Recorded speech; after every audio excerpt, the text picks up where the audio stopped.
it is not simply a philosophical system, you know. It is not like logic or anvikshki or something, you know. It is a tradition, a philosophical system that combines Shastra and Sadhana together. Shastra and Sadhana together. I would like to add one more, and that is Shastra also. Indian culture is about these three things: Shastra, Shastra, and Sadhana. Shastra to protect this grand tradition and civilization, not to, subjugate others, but to protect ourselves. So we have great tradition of warrior saints and all. When we were working on the manuscripts of Acharya Abhinavagupta, most of the manuscripts were found from Kerala itself, most of them. So you can say the continuity of the tradition, Kashmir and Kerala. And, there was another disciple of Acharya Abhinavagupta, Madhuraj Yogi. He belongs to Tamil Nadu. So this land was unique, despite of limitations of communication system.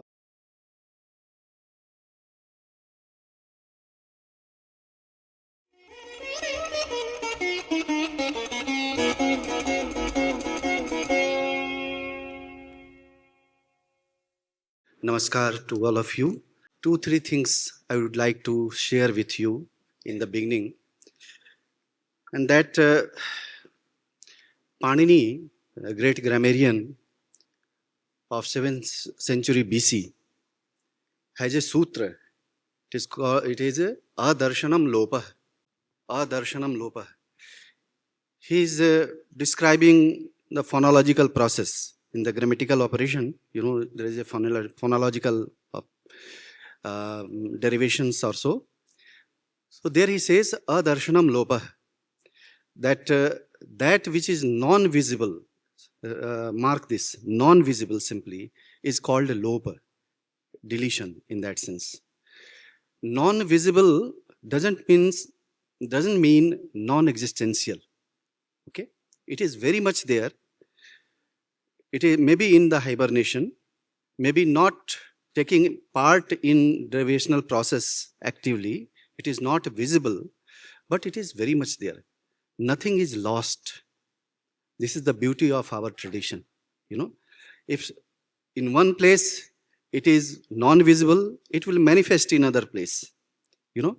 So because this land, this holy sacred land, what we know as Bharata Varsha, is the land of unified, all-pervasive consciousness.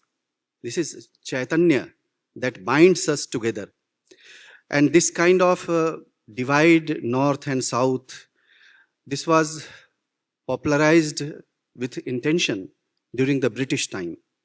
It has no relevance for us. We take the Puranic geography. The Vindhya mountain range is the reference point. North of Vindhya, there are 5 gods, and south of Vindhya, there are 5 Dravidas. This is the country. Okay? So nothing like north and south.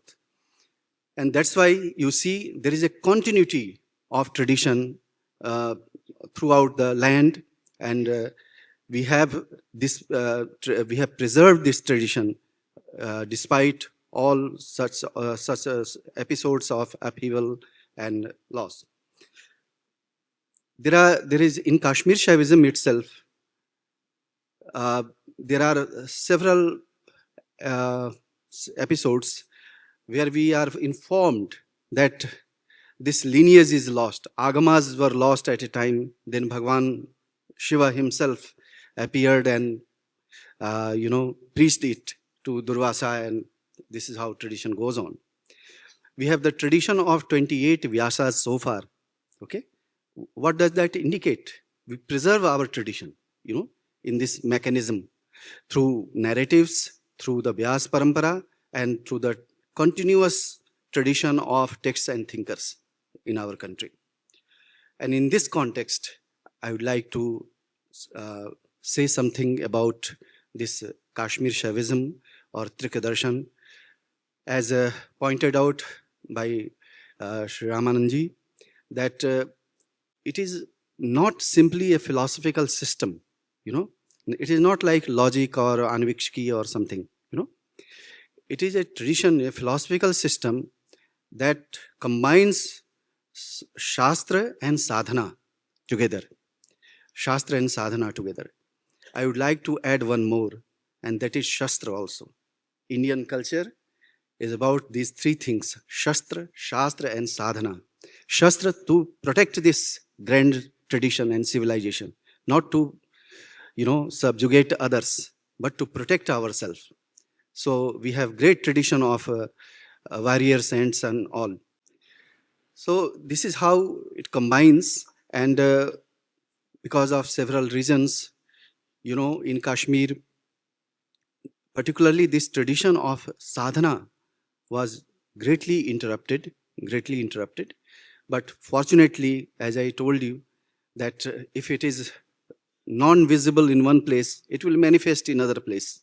So we have here in Kerala that continuity is still going on, that tradition is still going on. This is how it goes on. We have a tradition of great thinkers, texts, and exponents. Quite often we ask how relevant they are today.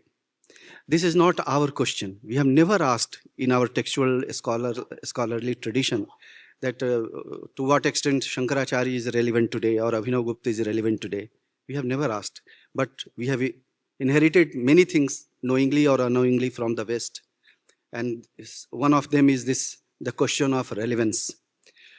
Great thinkers, traditions, and texts are beyond this, the question of relevance.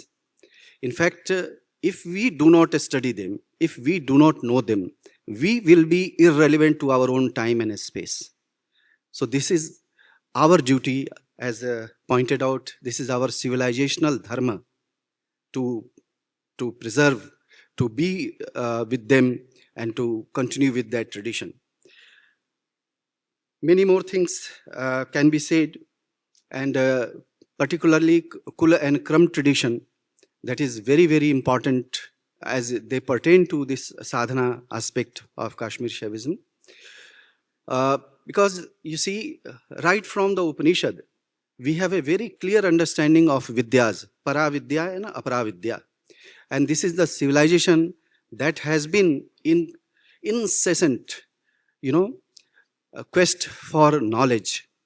Knowledge of what? Knowledge of the self. Atma vare drashtabhya srotabhyo mantabhyo nididhyasitabhya, etc. So this is the self, that is the prime concern of our quest, civilizational quest. And rest of the disciplines, art forms, these all are the different avenues to search for this self. That's why this Sanskriti is known as Adhyatmik Sanskriti. Adhyatma. Atma is the prime concern. Knowing other things without knowing one's own self, how far that is going to be productive or reliable at all. So that has been the crux. And we have never stopped it. There is no full stop, Purna Viram in this continuity. We begin with Jigyasa, and there is Neti. It's a continuous quest in the domain of Shastra and Sadhana. So Paravidya and Aparavidya. Apara is all Shastra, intellectual texts, you can say, where you engage with the issues and try to find some logical conclusion. But that is not the end. All such things have to be translated into the domain of experience. Sarvam khallamidam brahma, aham brahmasmi. These are just sentences. Okay? But the important thing is that to realize them also. That's why paravidya. Dve vidye veditavye. This is how Rishi says. Dve vidye veditavye. Two knowledge, vidya, both are to be known. Paravidya and aparavidya. Yad brahma vido vadanti. And he's saying this is how the great seers and the knower of Brahman has stated. Yad brahma vido vadanti parachaiva paracha. Paravidya and aparavidya. These are the two. So this is how that makes sense in our culture. It's not just logical inquiry, intellectual inquiry, but ultimately we need to realize them, and for that Kula and Krama Shakha is an important aspect of Kashmir Shaivism. And we are really lucky, we are really fortunate that this seminar is taking place in this land, holy land. Kerala is known for its scholarship.